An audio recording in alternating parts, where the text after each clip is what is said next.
guys, welcome to another video. So today we're looking at momentum with a simulation from CK12 Exploration Series website, right? So I found this website and it shows specifically momentum in its conservation, right, during collision.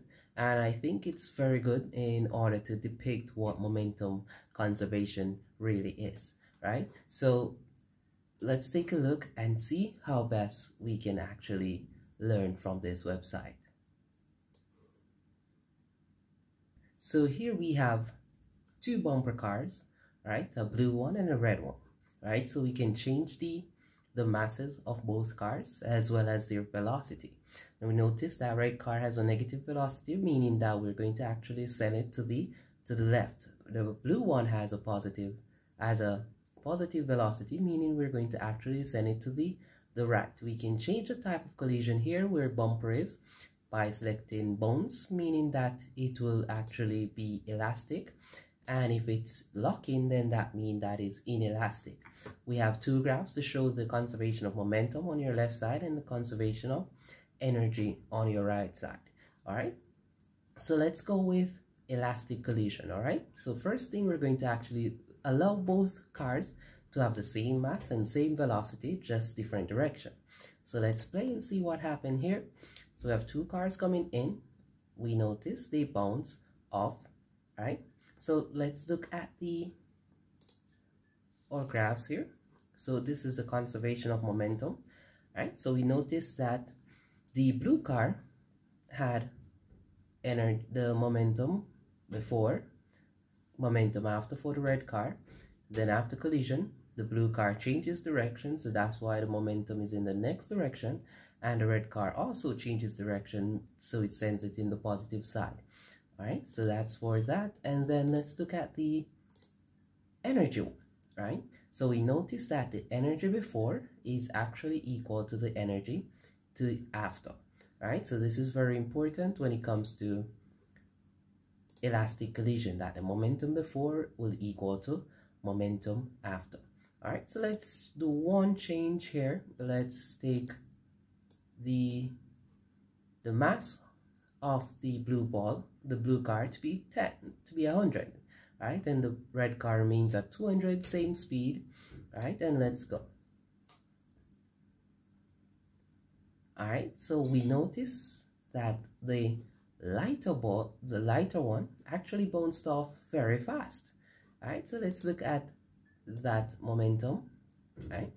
So we notice the blue car actually bounced off very fast after collision, right?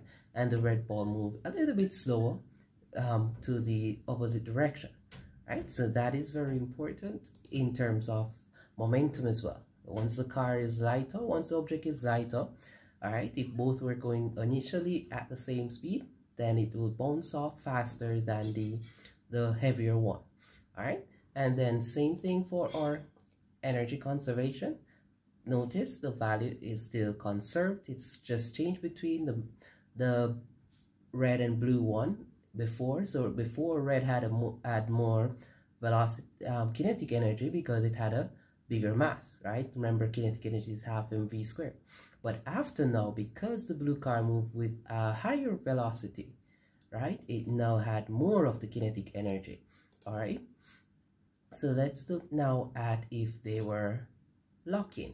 All right, so if they were locking, let's move the mass now to 200, right? So both 200 move at the same speed, and let's see what happened. So inelastic collision now. All right, we notice here that both bumper cars actually sticks together and no movement. Why is this so?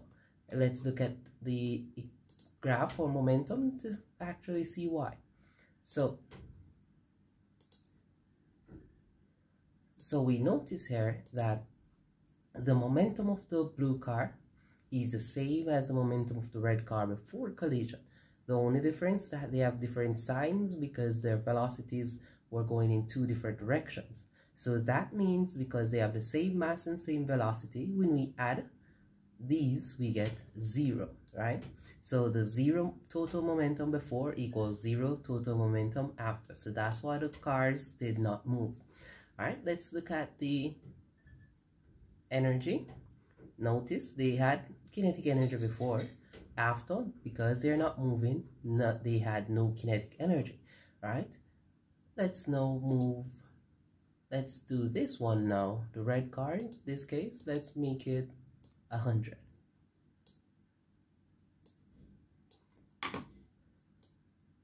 Right? So 100, same velocity, just different direction. And let's see what's happening here. All right, so notice that the blue car actually pushed the red car. And the reason for this is because the blue car is actually having a higher mass, right? So that would actually cause it to push the lighter mass away. So let's look now at the momentum, all right?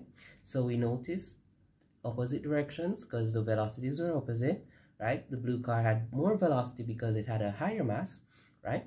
And then after collision, we notice that they have the same direction momentum, right? Because they're going in the same direction, right?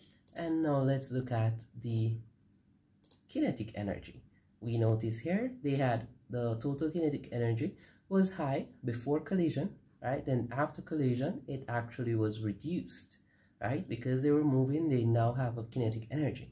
Now, this is actually important because remember from our previous lessons, we learned that elastic collision conserve kinetic energy, right? So so kinetic energy before would be after. And that's what we've seen here, right? And then for inelastic, which is the lock-in one, we notice that it's not conserved, right? So in all our cases that we just did, that the kinetic energy after was actually lower than the kinetic energy before. Right, so this is a very good website to actually use to depict the concept of momentum. All right, guys, thank you very much for watching and see you guys next time.